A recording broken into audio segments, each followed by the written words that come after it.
Hey there everyone, welcome back to Gaming Basis, and on today's video, we're gonna look at how to change avatar and change the backside of your deck on Marvel Snap. So let's dive right into it.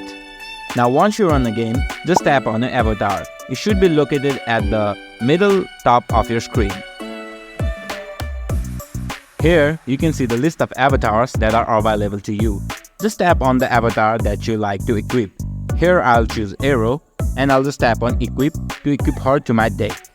Now to change the design of the backside of your cards, just tap on the card. Similarly as changing your avatar, just select the design that you like and tap on Equip to equip it to your deck.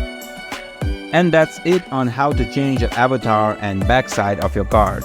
If you face any confusion following the step, just leave a comment below and I'll try my best to get back to you.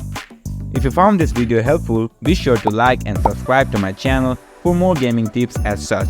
And don't forget to hit that notification bell so you never miss a future video. Thanks for watching.